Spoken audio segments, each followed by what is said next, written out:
नमस्कार, ये रेडियो वर्षा है। अब आप आर के भट्ट से वर्षा टाइम्स सुनिए। पहले सुर्खियां। विधानसभा चुनाव को लेकर चुनाव कर्मियों का प्रशिक्षण समाप्त, अर्धसैनिक बलों ने किया फ्लैग मार्च। हरदिया में जनसंपर्क के दौरान काफिले पर हुए हमले में प्राथमिकी दर्ज और भाजपा नेत्री स्मृति ईरानी ने चुनावी सभा को किया संबोधित। अब वर्षा टाइम्स विस्तार से। विधानसभा चुनाव को लेकर थावे प्रखंड स्थित डीएवी स्कूल में शनिवार को P1 का प्रशिक्षण समाप्त हो गया। जिले के सभी प्रखंड से आए चुनाव कर्मियों को प्रशिक्षण दिया गया। शनिवार को पहली सीटिंग में 1083 P1 ने प्रशिक्षण प्राप्त किया। वहीं दूसरी सीटिंग में 916 P1 ने चुनाव के बारे में प्रशिक्षण प्राप्त किया। प्रशिक्षण के दौरान उपस्थित चुनाव कर्मियों को EVM machine connection, mark poll machine sealing और वास्तविक मतदान आदि के बारे में विस्तृत जानकारी दी गई। इसके साथ ही विभिन्न तरह के प्रपत्रों को भरने के बारे में बताया गया। प्रशिक्षण के दौरान चुनाव कर्मियों से मशीन का कनेक्शन व सीलिंग की प्रक्रिया स्वयं कराई गई। प्रशिक्षण के दौरान मार्गदर्शिका और बुकलेट का भी वितरण किया गया। इसके साथ ही प्रशिक्षण के उपरांत फीडबैक प्रश्नावली एवं प्रमाण पत्र भरवाया गया। साथ ही प्रशिक्षण ले रहे चुनाव कर्मियों ने अपना मतदान भी किया। चुनाव कर्मियों का प्रशिक्षण संजय श्रीवास्तव, रवि कुमार वर्मा, मोहम्मद अली शेर, भूपेंद्र प्रसाद, जितेंद्र पांडे, उमर शबनम और एजाजुल हक आदि ट्रेनरों के द्वारा किया गया। विधानसभा चुनाव एवं शांतिपूर्ण माहौल में वोट कराने को लेकर अर्धसैनिक बल के जवानों ने स्थानीय थाना क्षेत्र के दर्जनों जगहों पर फ्लैग मार्च किया।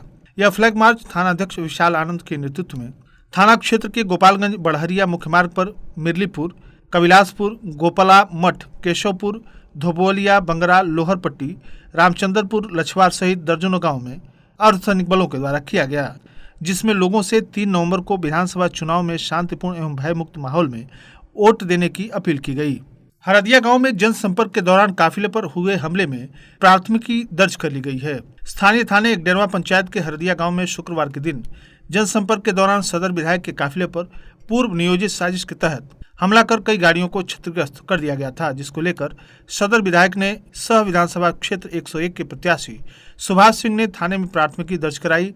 प्राथमिकी में उन्होंने आरोप लगाया कि जनसंपर्क करते हुए एकडेरवा पंचायत के हरदिया मस्जिद के सामने से गुजर रहे रास्ते से होकर मोटरसाइकिल से आगे जा रहा था तथा 5 गाड़ी से पार्टी कार्यकर्ता चल रहे थे। अचानक हाकी और लाठी से लैस होकर जान मारने की नीयत से काफिले पर हमला कर दिए। इस हमले में अनेक समर्थकों को गंभीर चोट लगी। काफिले में शामिल गाड़ियों के शीशे व लाइट को हाकी, रॉड और ईंट से मारकर क्षतिग्रस्त कर दिया गया, जिसको लेकर प्रत्याशी सुभाष सिंह ने थाने में नवाज अहमद और मस्जिद के मौलवी सहित 26 नामजद तथा 20-25 अज्ञात व्यक्तियों के विरुद्ध प्राथमिकी दर्ज कराई। वहीं थानाध्यक्ष विशाल आनंद ने बताया कि घटना के ही दिन घटना में शामिल 2 लोगों को गिरफ्तार कर लिया गया है। उन्होंने बताया कि गिरफ्तार आरोपी हरदिया गांव के जियाउल हक और कुरैश आलम को शनिवार को न्यायिक हिरासत में भेज दिया गया। शेष आरोपियों की गिरफ्तारी के लिए पुलिस लगातार छापेमारी कर रही है। भाजपा नेत्री स्मृति ईरानी ने चुनावी सभा को संबोधित किया। उन्होंने उच्चतर माध्यमिक विद्यालय बरौली में चुनावी सभा को संबोधित करते हुए कहा कि हमारे प्रधानमंत्री नरेंद्र मोदी ने महिलाओं को आकर्षित करते हुए स्वच्छता अभियान चलाकर घर घर शौचालय का निर्माण कराया। आज जो महिलाएं खुले में शौच करती थीं और शौचालय नहीं थे, जिसके चलते खुले में शौच के लिए विवश थी, आज शौचालय में शौच कर रही हैं। जो गरीब चूल्हा जलावन और पत्ती झोंककर खाना बनाने के लिए मजबूर थे, उन्हें उज्ज्वला योजना के तहत मुफ्त गैस कनेक्शन दिया गया। जिन्हें रहने के लिए घर नहीं था, वे प्रधानमंत्री आवास योजना के तहत घर बनवाकर आराम से अपने घरों में रह रहे हैं। गरीबों के बैंक में खाता नहीं था तो जनधन योजना के तहत खाता खुलवाया गया और पैसा भी खाते में भेजा गया। बिहार में एनडीए की सरकार ने 15 साल के शासनकाल में बिहार का विकास किया। पूर्व की सरकारों ने क्या किया था सभी जानते हैं। पशु के चारा तक का घोटाला हो गया था। बिहार के विकास के लिए भाजपा बरौली विधानसभा क्षेत्र के भाजपा प्रत्याशी राम प्रवेश राय को वोट देकर विजयी बनाने की अपील की गई। इस मौके पर भाजपा नेता राजू चौबे, मनीष कुमार श्रीवास्तव, सुरेंद्र सिंह, योगेंद्र यादव सहित सैकड़ों कार्यकर्ता उपस्थित थे। बिशंभरपुर पुलिस ने बाइक चोरी के आरोपी को गिरफ्तार कर जेल भेज दिया। थानाध्यक्ष अशोक कुमार ने बताया कि कांड संख्या 126 धारा 414 में फरार चल रहे आरोपी को गुप्त सूचना के आधार पर उसके घर से गिरफ्तार किया गया। गिरफ्तार आरोपी जादवपुर थाना क्षेत्र के वृत्ति टोला के गांव के रहने वाले परमेश्वर यादव हैं। नगर थाना के थाने रोड पर सास बहू को स्कॉर्पियो ने कुचल दिया। दोनों को सदर अस्पताल में भर्ती कराया गया है। हादसे के बाद स्कॉर्पियो छोड़कर चालक फरार हो गया है। अंबेडकर चौक पर बिना मास्क लगाए हुए 39 लोगों से 1950 रुपए जुर्माना वसूला गया। साथ ही विभिन्न गाड़ियों की जांच भी की गई। सीओ सदर गोपालगंज विजय कुमार सिंह इस अवसर पर उपस्थित रहे।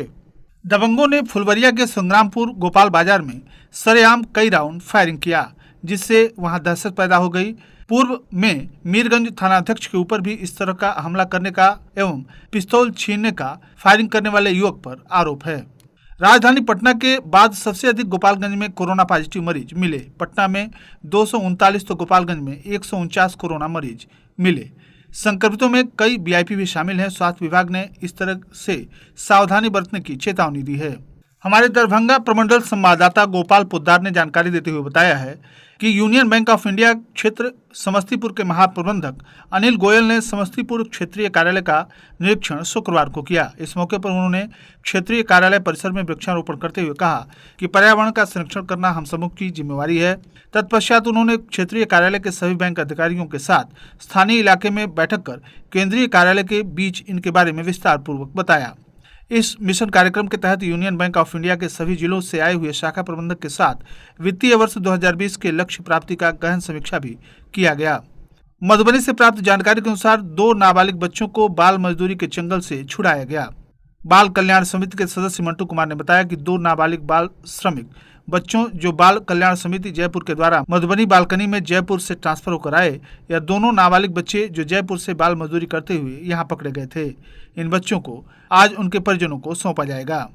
दरभंगा से मिली जानकारी के अनुसार प्रखंड कांग्रेस कमेटी जाले की बैठक शुक्रवार को कमतौल कांग्रेस कार्यालय में प्रखंड अध्यक्ष भूषण झा आजाद की अध्यक्षता में संपन्न हुई। बैठक में चुनाव की रणनीति पर चर्चा करते हुए तय किया गया कि कांग्रेस के उम्मीदवार डॉक्टर मशहूर उस्मानी की मजबूती के साथ जिताकर विधानसभा में भेजना है। इस अवसर पर महागठबंधन के उम्मीदवार कांग्रेस पार्टी के डॉक्टर उस्मानी का सभी कार्यकर्ताओं ने स्वागत किया। और अंत में सुर्खियां एक बार फिर। बिहार विधानसभा चुनाव को लेकर चुनाव कर्मियों का प्रशिक्षण समाप्त। अर्धसैनिक बलों ने किया फ्लैग मार्च। हरदिया में जनसंपर्क के दौरान काफिले पर हुए हमले में प्राथमिकी दर्ज।